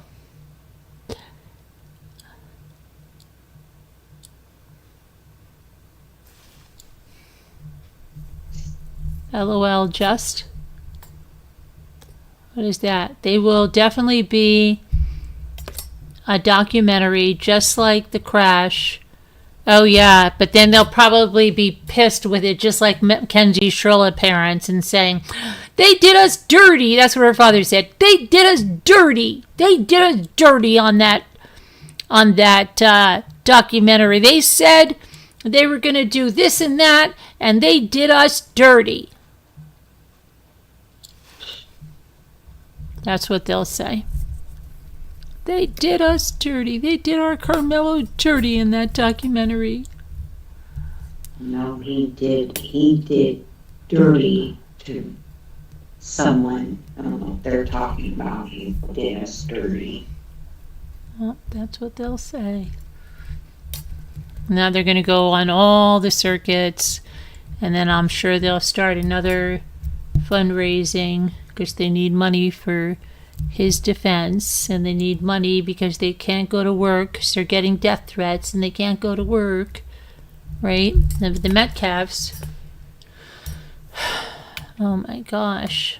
But they did want their son to live in a gated community.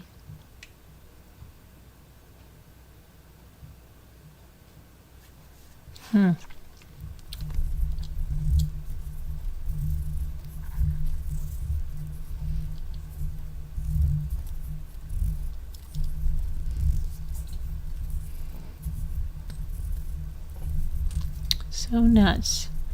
Very, very nuts.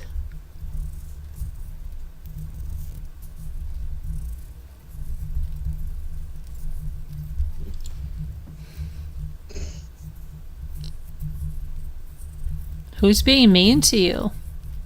Jen? Jen? She's calling you out.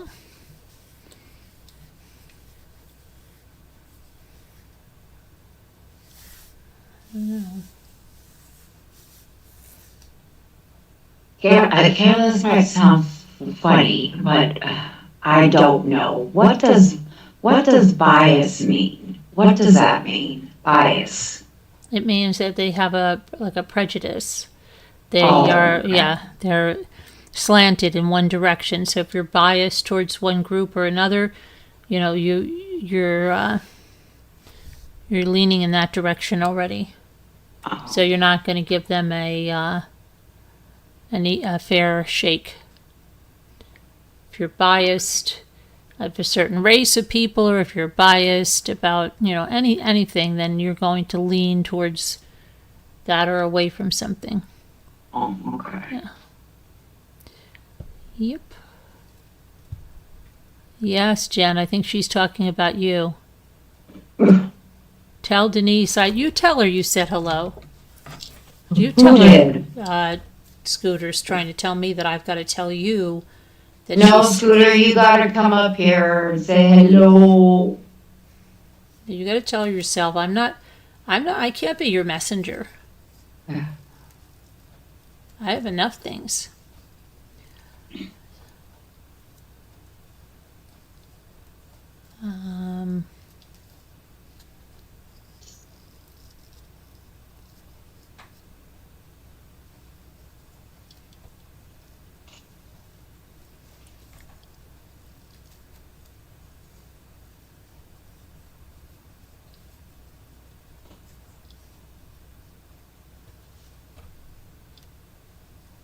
So, Samantha, have you been following this case since the beginning? There was another case that started today with some guy in Alaska that murdered his wife.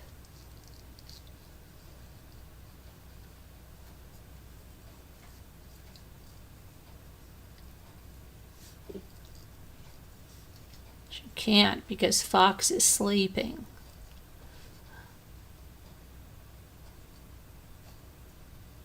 Carolyn, did you hear, I think it was last week, they showed a clip of a woman that was handcuffed and got away from this man. His last name's Willard, but they were showing it, a clip on the news on YouTube. The guy was impersonating to be a cop, and she was walking by herself, I think somewhere that was by a highway. Well, he stops and tells her he's the police that she was in trouble or something, and he yeah. Oh, that was in South Carolina, wasn't it? And he was she was running out and some truck driver saved her. Mm-hmm. Yeah. Scary, gosh. Yeah, well, gotta be careful these days.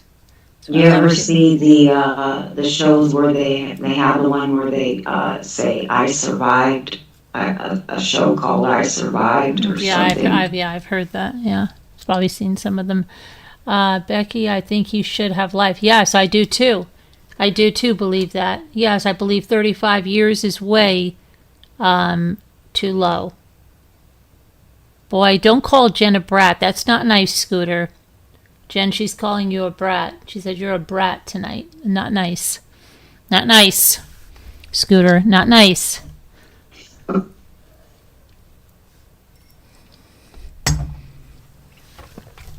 Yeah, these parents are, they should be just, they have their head in the sand completely.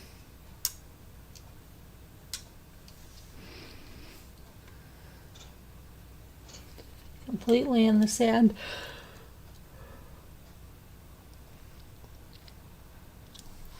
I know, Jen, she's not being very nice to you.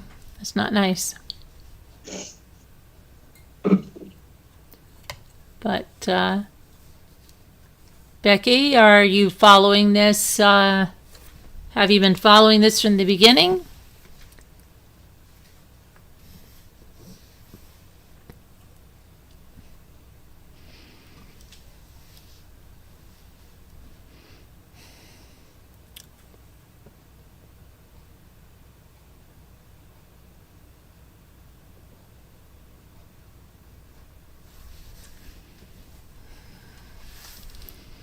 Oh, and there, they said that was BS about Savannah Guthrie having a private investigator. That was BS crap that was being spread around.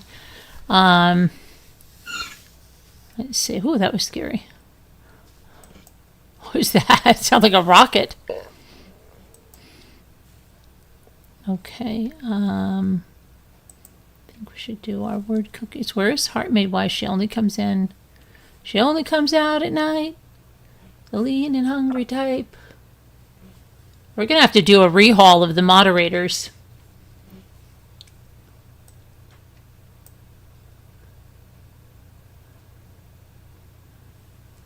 Okay. So, we're going to put in some substitutions. All right, let's see. Was it a... No, I don't think so. Yeah, so, but you're not on the panel. Is Jen on the panel still? Somebody fell off. Yeah.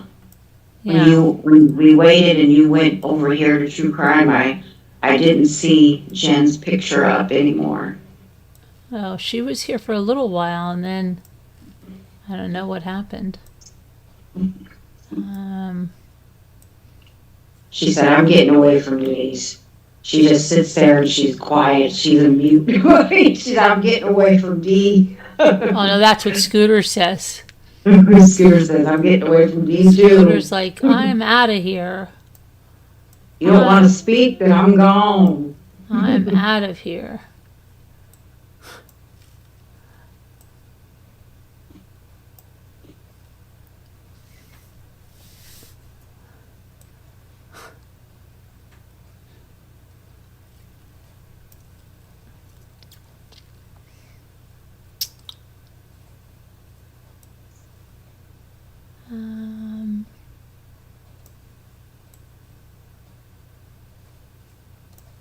I would have a diner. That reminds me of Pipple Smith, a sleuth. Always wanted to go to a diner. Pipple Sleuth, where are you? All of you people sitting in here, not saying anything, not nice.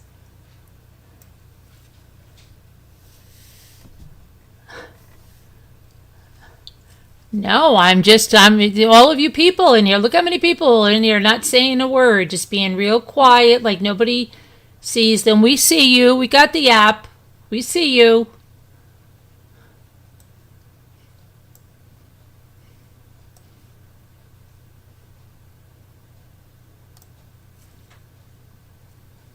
We got the Google extension.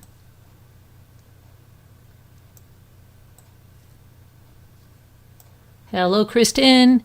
Hello, Sarah. Go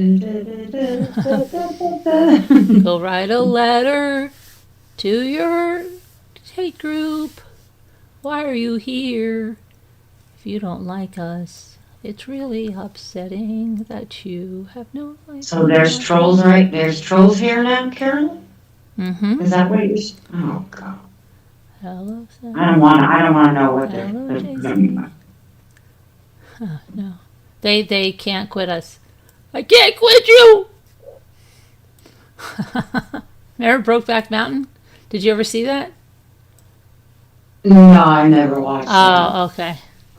Yeah. I can't quit you. The guy says, why can't I quit you? I know. Does Tom Cruise's ex-wife playing that with the red hair? What's her name? From Australia. Oh, no. It's Jake Gyllenhaal and the guy that played the Joker and died, Heath Ledger.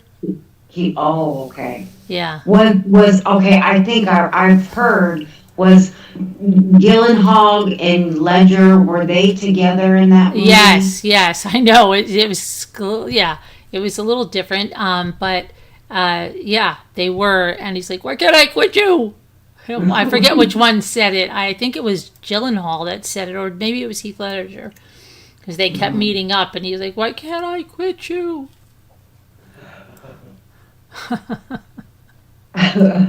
Oh yeah, but there was, I think it was, yeah, one of the Gyllenhaal had a girlfriend, right, and she was in a rodeo or something. I think it was it wasn't Anne Hathaway, was it?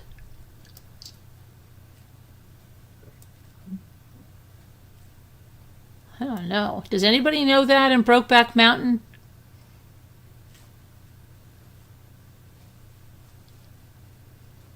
It's a Google extension. I'll show you later. Perfectly legal. Okay.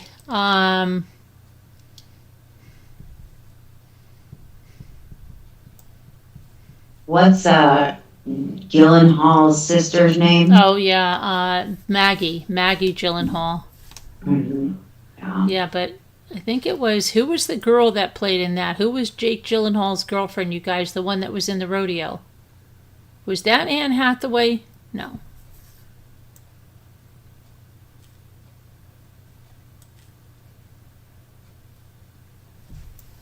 You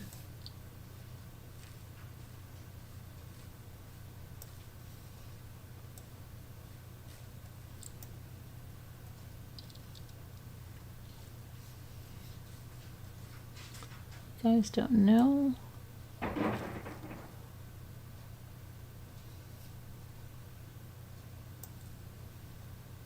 Huh. Oh, Carolyn, you remember that movie, The Spotlight? It had Michael Keaton in it. The Spotlight? And yeah, I think it, I don't know if it was about the Boston and the Catholic Church or something, and I don't know. Oh, maybe I don't think I saw that. How long you thinking he would be in prison? I said they should come back. I thought they were going to come back with 45, 50 years. I think that 35 years is way too lenient. Sure. Yeah. Yeah, he needs to be in there longer, especially if he would ever get out of there after 17 and a half years. Get out of here.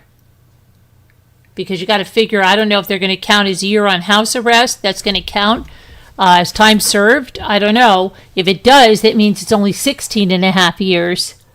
And that's really a travesty.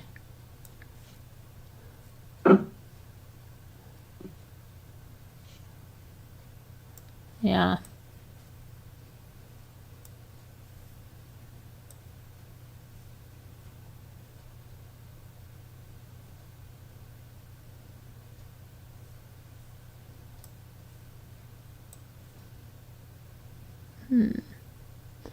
What would this be?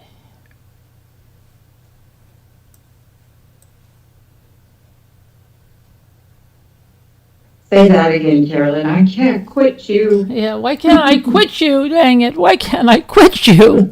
I just can't stop. You've got a hold on me.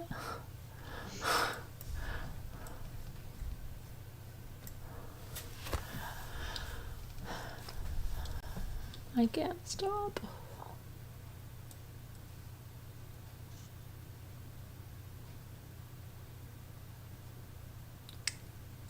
This B has to be RE.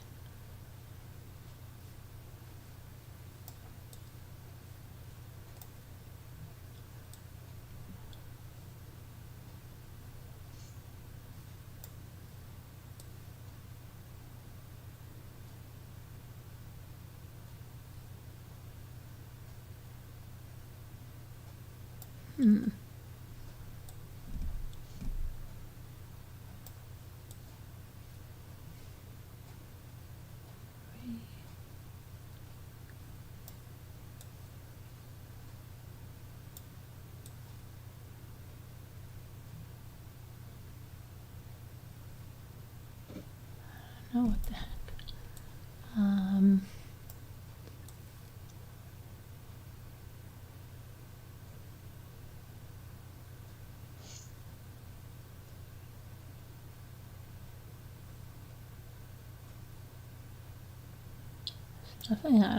Does anybody know what this one is? How long is he thinking he should be in prison? Yeah, Jake Gyllenhaal's amazing actor. But who was the woman, though? Jan, who was the woman that played his girlfriend?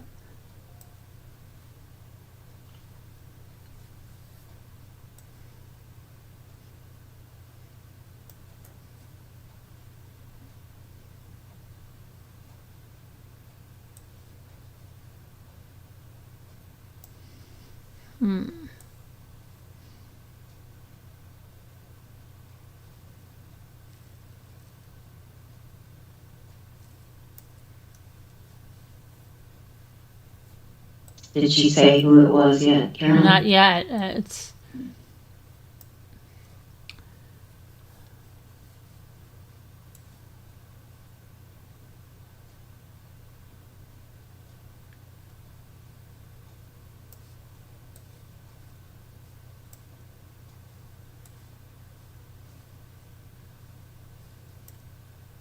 there we go.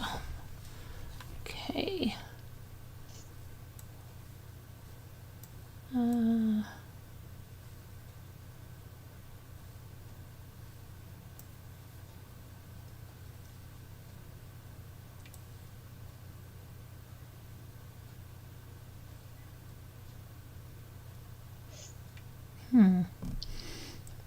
Oh, Michelle Williams. That was it. That one. Wait, no, that was Heath's girlfriend. But the other one that was Jake's girlfriend had, I think it was, she had dark hair and she was really pretty. Who was that?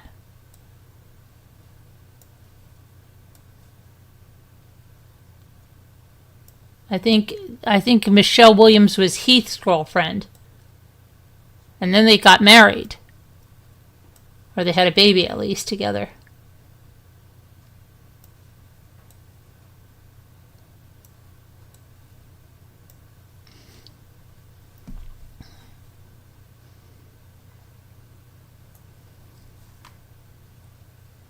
I'm thinking it was Anne Hathaway, but that's what I'm asking. Was it Anne Hathaway?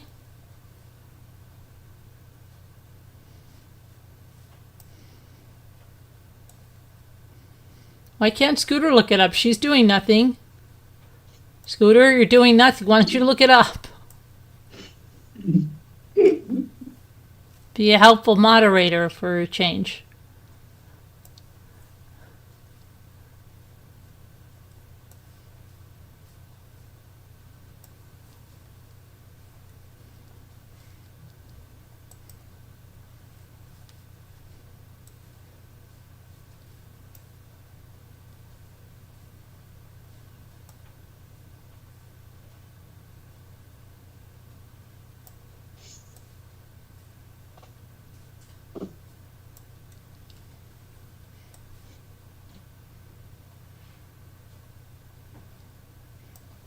Oh, it Remember the is. Gremlins? It is. Okay, it is Anne Hathaway. So I was right.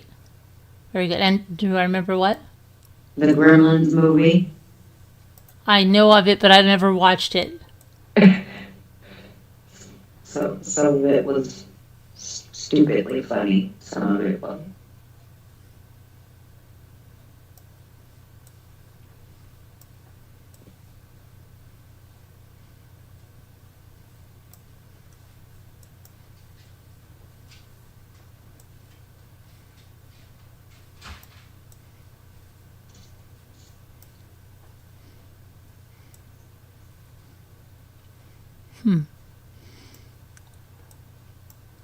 Murder of Crows, where are you?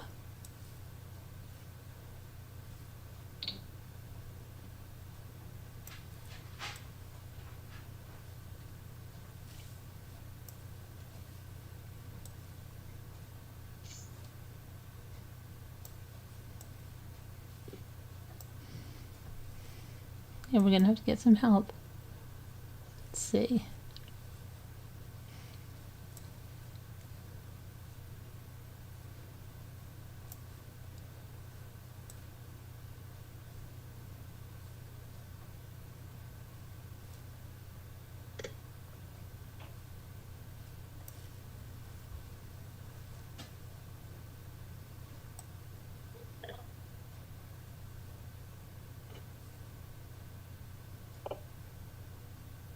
My mom's favorite movie was Legends of the Fall with Anthony Hopkins and Brad Pitt. Oh, wait a minute. But they. Okay, I'm thinking of A River Runs Through It. Yeah, we have that movie too. Yeah, River Runs Through It. Yeah, I don't think I saw Legends of the Fall.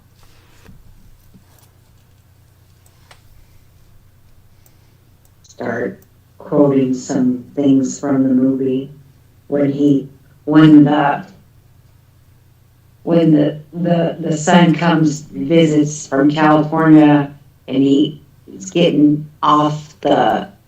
barely getting off the train and he goes makes a funny laugh like that.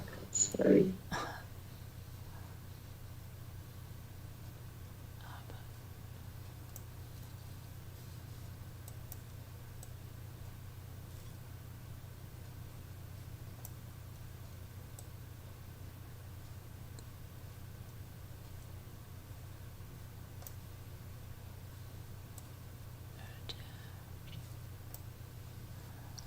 What this is.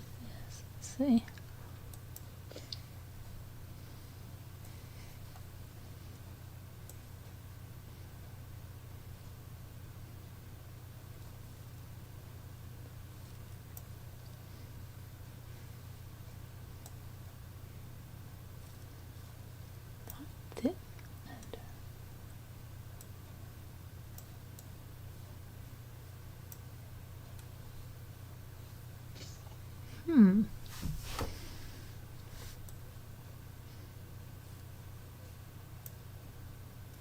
Later. or he's out there, him and the girl have been drinking all day and night, and they both passed out in the hot sun, and they both were sunburned, and they drove him home, and he was naked. It's a comedy, Legends of the Fall? No, it's like a war love story, kind of.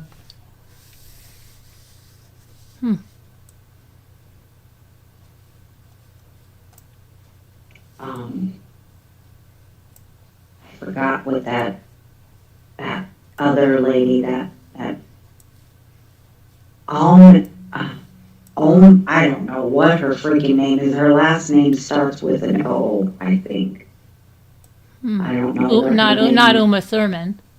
No, not Uma Thurman. Whatever happened to her? Is she around still? I don't know. I haven't heard much of her. No, either have I.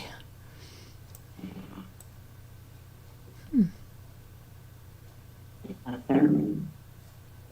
I was just thinking of her in the Pulp Fiction the other day. Pulp Fiction, yeah. Don't you dare bring no cooped up something to my house when she took the wrong, when she thought what John Travolta had was what she was doing, and she took it, and it wasn't her thing. It was something different. And when she took it, remember when she like almost died or something like that? Yeah. Mm-hmm. Yep. Yep.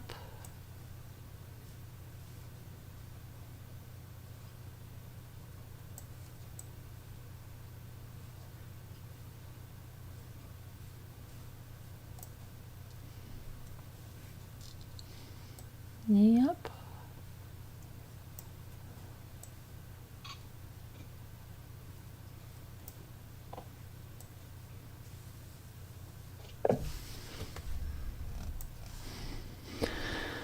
Oh, I think I'm gonna go to bed. What time is it? It's almost 2 o'clock, is it? Oh my gosh. 1:19. Oh, it's 1:19. Sorry. Scooter's got it at 12:19. Anybody saying anything to you in the chat, Carolyn? Just about Jen and Becky, and then I don't know. They're just listening to me. They're probably whatever. But I suddenly came up. I killjoyed it. Everybody's being quiet. Every time when I come in around this time, you've got a lot of talkers. yeah, I don't know. They're just being quiet tonight, listening, I guess. Anyway, I'm gonna end this and get out of here for the night and go to bed. And I've been getting up so early, like 6:30, 6 o'clock. It's crazy. I'm up before the sun even rises. Sometimes I can't sleep, and then I'm up. It's like nuts. Still on. How do you do that? I don't know. I just can't sleep. It's like I'm like by 6 o'clock. I'm like, okay, let's get up. It's crazy. Look at Midol. I think Jen's half in the bag because she just said Midol instead of Nidol. Oh, now she just fixed it. I think she's already asleep, probably in her chair. And Scooter's. I'm still wide awake because I haven't took my meds yet. Oh, wow. If it weren't for those meds, I naturally probably would be okay with being a night owl too. Yeah. I used to take sleepers for the longest time because they told me I had insomnia. Oh, wow. I've never I'm scared to take a sleeping pill. All right, everybody. We'll see you tomorrow. Thanks for coming in. And we'll talk about whatever's going on tomorrow. But I'm going to fall asleep, and I'm going to try to listen to Metcalf when I fall asleep and listen to his interview if it's still up. And then I'll talk about that tomorrow, too. You're awake? Oh, you are? Okay. Well, okay. Anyway, we'll see you all tomorrow, everybody. Good night, everybody. Love you. God bless. Prayers. Good night. Good night. Love you. Say love you. Okay, everybody. I'll see you tomorrow. Tomorrow. I'll play you a song because we didn't play an intro song, so I'll play you a song on the way out. Let's see what I'm going to play. Where's my thing? So we didn't have a song tonight. Not nice. Not nice. It's not nice. Not nice. Not nice to fool Mother Nature. Okay, let's see.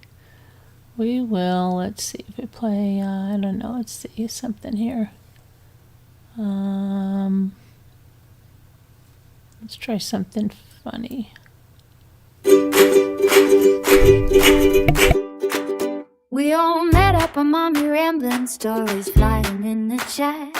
From live stream nights to shining beaches, now imagine all of that. Some of us met down in Stowe, where the waves roll soft and slow. Not for the same old reasons, but family's what we know. We're the Ramblers from mommy ramblings, this is how we roll. Shells and stories, laughs till morning, friends that fill the soul. From the live stream chat to shoreline walks, from inside jokes and friendly talk with the Ramblers, you belong, you're part of all.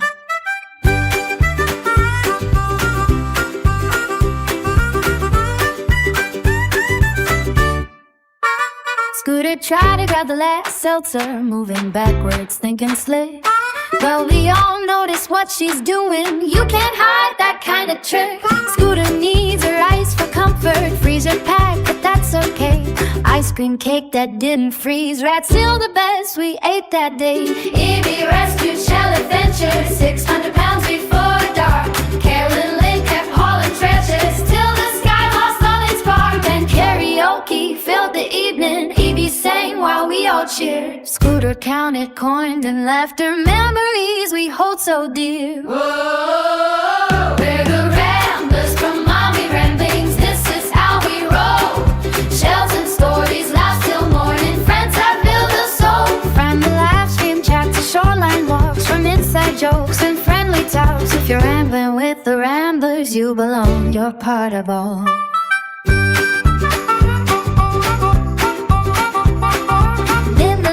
And points direction, says she's never quite the best, but she knows plants and gentle wisdom, and we love her just the rest. Burger Rock Crows, Windsward cookies, top hoods found without a fight. Heart keeps offering perspective, peace and love into the night. Buffy and Carolyn Schilling, soaring treasure side by side. Jen keeps hyping, lights and cheering, building joy we can't deny. Denise learned decoupage magic, now it's something she creates. Amy jokes and asks, can you see me? We respond, you're always great. Sandy cooked the beachside dinner, Captain stand a chance. Carolyn let out laughing, call me when it's time to dance. Later we return together, food that filled both heart and plate. Simple moments, big connection, that's what makes the memories great. Trips to Charleston, Pineapple Fountain, photos like we all were there. Flat sand leaves post for silly pictures, showing friends we truly care. Jammy K and Tiny Crab, Scooter wanted pets to keep. Then she said, okay, release them. Lessons simple, memories deep. Final goal, where the goal, where the realm, where the rest of Mommy Ramblers. This is how we roll. Whoa, we're the Ramblers from Mommy Ramblers. This is how we roll. Shells and story rise till morning, friends that fill the soul. Found a live stream to the shoreline, from the chat to Carolina sand. If you're rambling with the Ramblers, you're among the best in the land. And we melt the coast of 80 Stowe, where the tides and friendships go. That peaceful place we all return, where hearts can heal and stories burn. Yeah, we're Ramblers, from Mommy Ramblings. This is how we roll.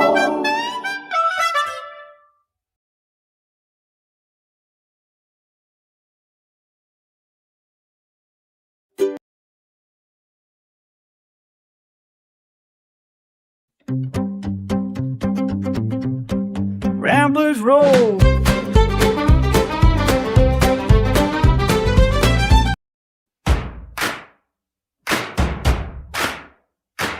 I've heard the whispers in the dark of night, the rumors flying, trying to dim my light. But every word they threw just made me see how strong a heart can be. I won't fade out, I won't run away. This little corner's here to stay. Welcome to Mommy Ramblings, come on in. Pull up a chair, bring your story, bring your friends. We rise together, we don't stand alone. Every voice here finds a home. Through every storm, through every flame, I'll still remember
I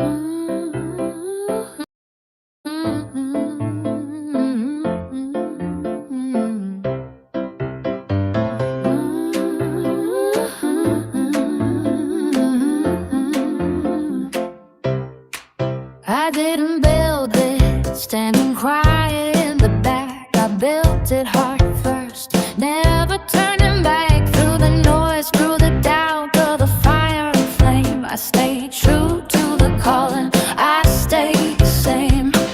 I speak the truth with compassion and care. Every story matters, every life's there. They tried to shake me, tried to break my ground, but love is louder than the hate they found.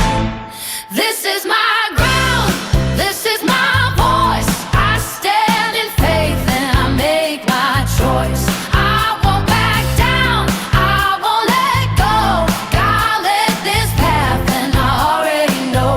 Oh, I know the names, hey, I know the pain, hey. I welcome you home like you never left the framing. This isn't numbers, this is family. Mommy ramblings, standing strong with me.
Thank you for spending time with me today.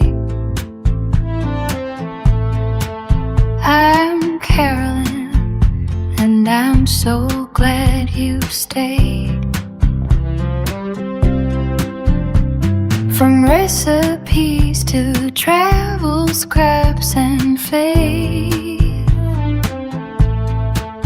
from true stories told with respect and grace.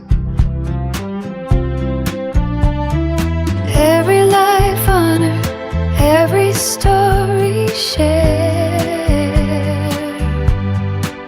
We walk with love and show we care.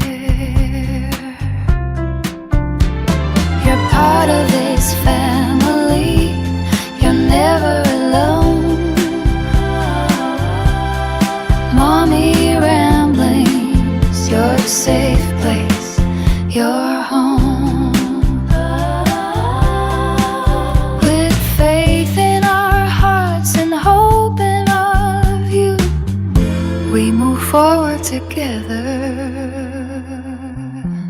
me and you.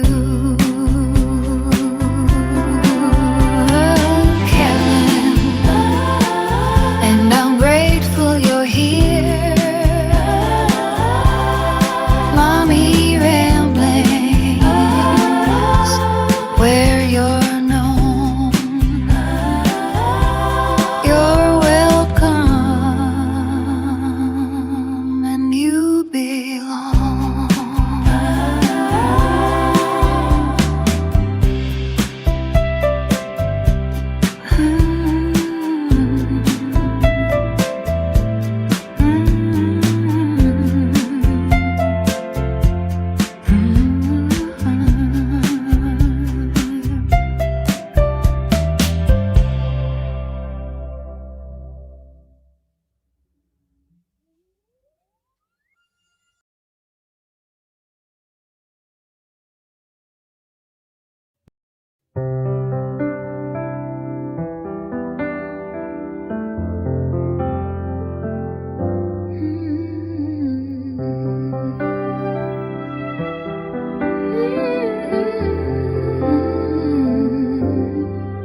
for spending time with me today.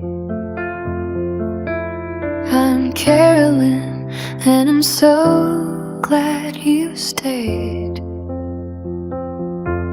From recipes to travels, crafts and faith, from true stories told with respect and grace. Every life honored, every story shared. We walk with love and show we care. You're part of this family. You're never alone. Mommy ramblings, your safe place, your home. With faith in our hearts and hope in our view, we move forward together, me and you.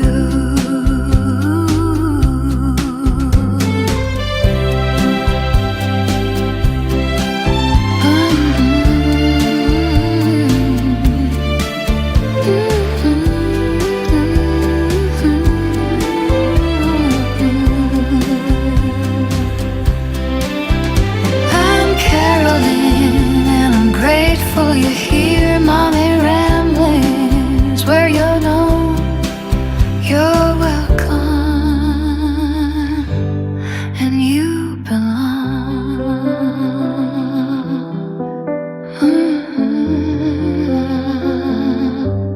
And you belong.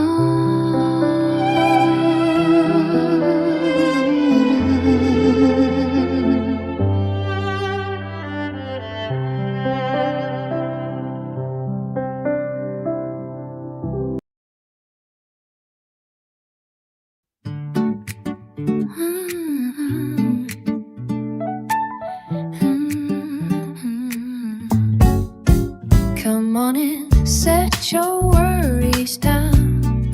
From everyday life to rambling around.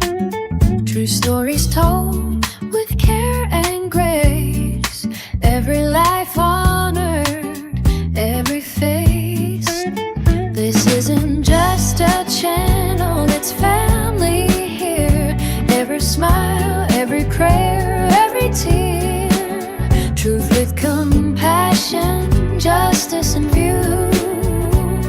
Respect for the victims in all that we do. This is Mommy Ramblings, welcome home, where hearts are open. You're never alone. With grace in our steps and faith in our view, we walk this life hand in hand with you.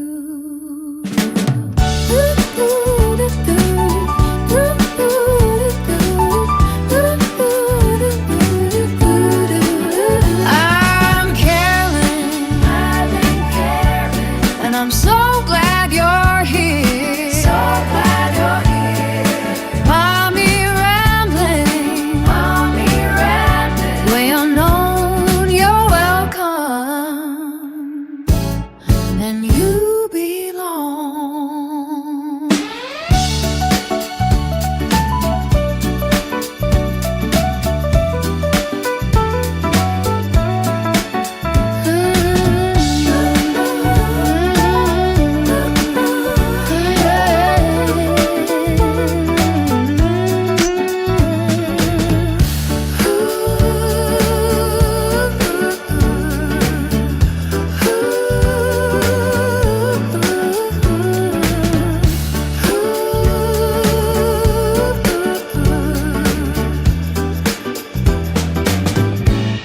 And you belong.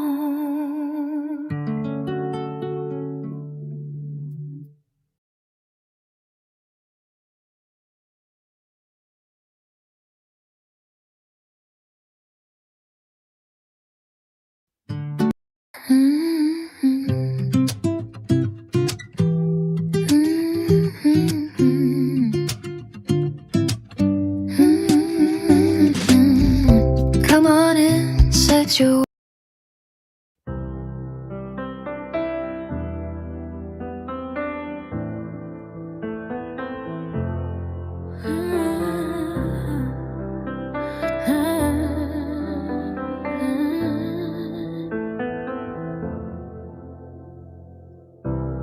You said to walk away, you said the noise would win. But the truth is, when people stand together, no voice gets lost.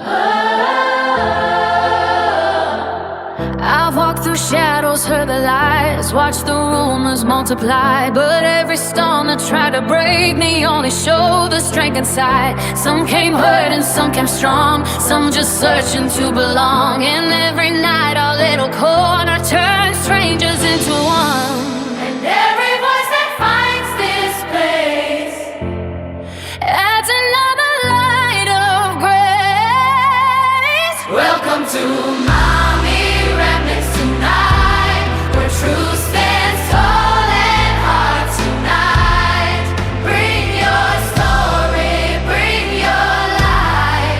Right here we rise and fight. Through the noise and through the flames, I still remember all your names. This is more than just a stream, it's family, it's hope. It's Mommy Remnants. They try to stop us what we build, but love is louder than the guilt. And every friend who's safe beside me, turn this channel into hope.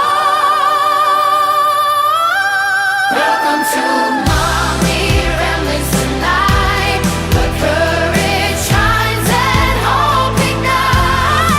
Bring your story, bring your light. Right here we rise and fight. Through every storm, every flame, I'll still remember every name. This is more than just a stream, it's family.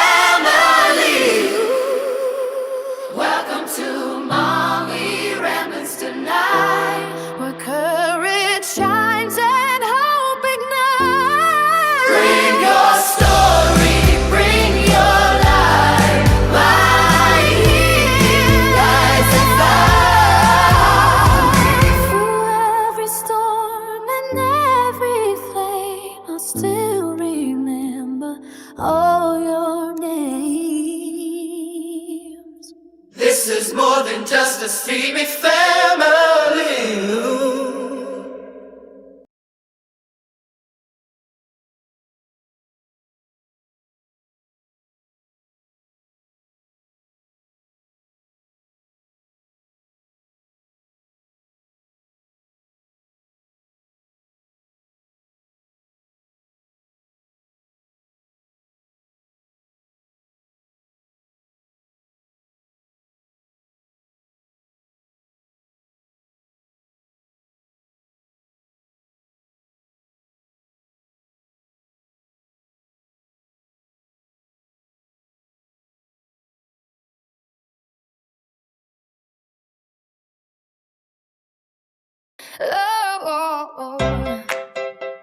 Oh, yeah, yeah. I didn't build a standing quiet.